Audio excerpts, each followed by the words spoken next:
Nearly 60 years ago, Senator Joe McCarthy and the Republicans conducted their figurative witch hunt. It had perhaps only one redeeming value. They never actually called anybody a witch. In our third story in the countdown, not so for an evangelist so closely tied to the Republican vice presidential nominee that she gives him partial credit for making her governor of Alaska. The Times of London reporting today that Pastor Thomas Muthi not only began his career by literally persecuting a woman in a Kenyan village as literally a witch, but that he boasted about it. And Governor Palin's church in Alaska boasted about it too. The details in a moment. First, a refresher on the governor's reference to him in her testimony in church this June. We forgot to talk about Pastor Muthi. Yeah, as I was mayor and Pastor Muthi was here and he was praying over me, and you know how he speaks. And he's so bold. He's praying, Lord, make a way, Lord, make a way. And I'm thinking, this guy is really bold. He doesn't even know what I'm going to do. He doesn't know what my plans are. And he's praying not, oh, Lord, if it be your will, may she become governor or whatever. No, he just prayed for it. He said, Lord, make a way and let her do this next step. And that's exactly what happened. So, again, very, very powerful coming from this church. So that was awesome about Pastor Muthi.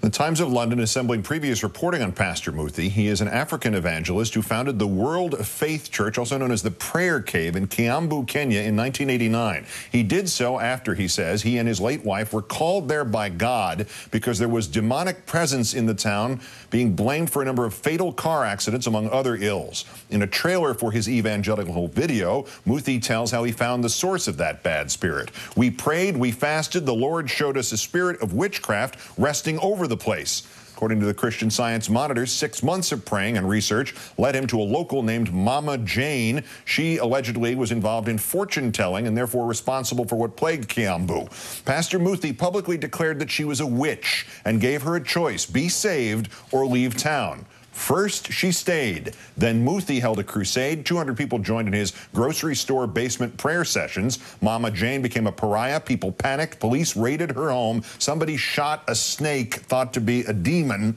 After she was questioned and released, Pastor Muthi's witch is said to have left town. According to the Times of London, Muthi still refers to this witch hunt in his sermons, 10 of which were delivered at the Wasilla Assembly of God in the fall of 2005, during the time Sarah Palin was preparing to run for governor of Alaska.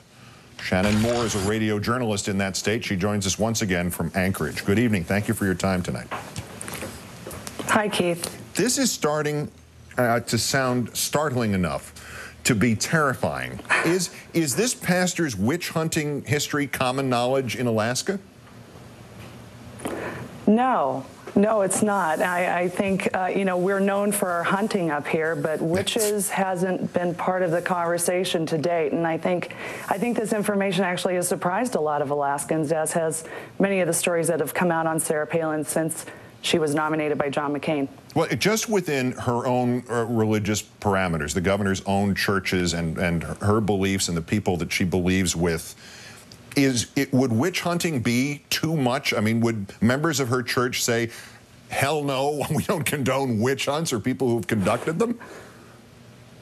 Or not out of airplanes. Yeah. I think that this church in particular, and I think all evangelical churches have their own space, and I don't know about any others, but certainly her church believes in quite a few things that seem sort of outside the realms for most of us. You know, speaking in tongues, certainly the whole idea that Alaska is going to be the last day's refuge for so many, that hundreds of thousands of people are going to come to Alaska for the tribulation period as part of their whole platform. And, you know, they may be coming now that they know we get dividend checks, but I don't think that this last days idea is, you know, it's certainly not the view of many Alaskans. All right, but even all that you mentioned there, every part of the other things about this church in particular, that's one set of stuff. Over here is witch hunts. Witch hunts have a very bad reputation, and deservedly so, in this country. The last place where we had a major series of them 300 years ago, that part of the community changed its name to avoid association with the rest of the community, changed its name from Salem to Braintree. Is this specifically would this be as alarming to people there and to even people in that church as it would seem to be to the average American? I think that this church in particular, they embraced him.